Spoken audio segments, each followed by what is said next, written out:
Cold doesn't announce itself with drama. It creeps in. It steals heat one breath at a time, and during World War II, cold killed almost as effectively as bullets. On frozen ground in wet forests, on windswept fronts, soldiers didn't just fight enemies, they fought exposure, and, one of the most overlooked lifesavers of the war wasn't a weapon at all, it was a simple shelter tube. World War II armies learned fast that hypothermia didn't need sub-zero temperatures to be deadly. Wind, rain, damp soil, and exhaustion stripped heat from the body faster than men could replace it. In many campaigns, soldiers slept outdoors night after night. No cabins, no fires, no luxury of dry ground. When a soldier's core temperature drops, decision-making collapses, fingers stiffen, muscles weaken. Eventually, sleep becomes permanent. Commanders saw it happen in real time. Entire units rendered ineffective before a shot was fired. Staying warm wasn't comfort, it was survival.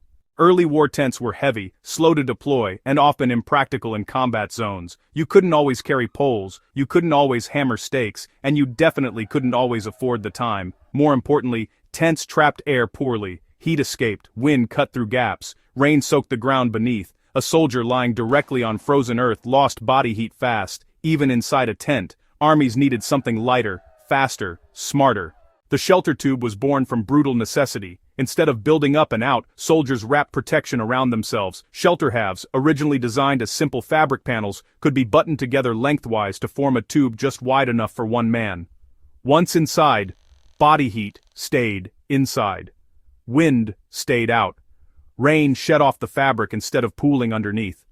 The ground was still cold, but, heat loss dropped dramatically. This wasn't luxury.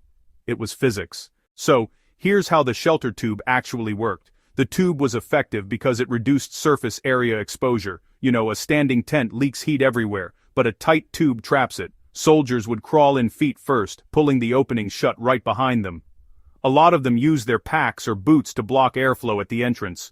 When they paired the tube with straw, pine boughs, spare clothing, or even crumpled paper beneath their bodies, insulation improved even more. Some soldiers slid two tubes together for deeper coverage, while others angled the tube slightly downhill so moisture would run away from their bodies. There were no instructions needed, just instinct and adaptation. The fabric really mattered. Shelter halves were usually made from tightly woven cotton canvas that was treated to resist water. It wasn't fully waterproof, but it breathed just enough to reduce condensation while still blocking wind. This balance was actually pretty critical. Plastic, for example, would have trapped moisture and soaked clothing from the inside, while open fabric would have let heat escape. The World War II shelter fabric kind of hit the sweet spot. In freezing conditions, staying dry was just as important as staying warm, since damp clothing accelerates heat loss really fast. The shelter tube helped solve both problems at once. Soldiers sleeping without shelter lost heat to convection, conduction, and evaporation all at once. Wind stripped away their warmth. The frozen ground sucked heat out, and sweat and breath dampened their clothing, but inside a shelter tube, convection dropped sharply.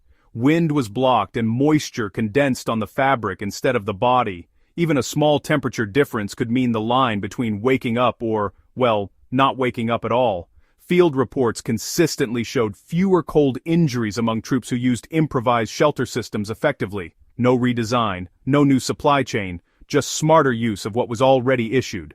The shelter tube had another advantage: speed. A soldier could deploy it in under a minute. No poles, no noise, no silhouette. In forward positions, that mattered. In retreat, it mattered even more. Troops could rest in short cycles without fully setting camp. Crawl in, warm up, get out, move again. It wasn't pretty, it wasn't comfortable, but it worked. Here's where this gets interesting. Modern cold weather survival still follows the same principles used in World War II shelter tubes. Reduce exposed surface area, block wind first, insulate underneath before adding layers above, trap warm air close to the body, let moisture escape slowly. That's why bivy sacks exist today. That's why emergency survival tubes are sold for hikers. The science didn't change, it was proven under fire decades ago. World War II soldiers didn't talk about thermal efficiency, they just knew what kept them alive. The shelter tube doesn't get medals, it doesn't show up in victory parades, but it saved lives quietly, night after night, in forests, fields, and frozen ground across multiple fronts. It's a reminder that wars aren't just won with firepower, they're survived with knowledge, with adaptation, with simple tools used intelligently, and sometimes survival comes down to a strip of canvas, buttoned into a tube, holding back the cold long enough to see another dawn.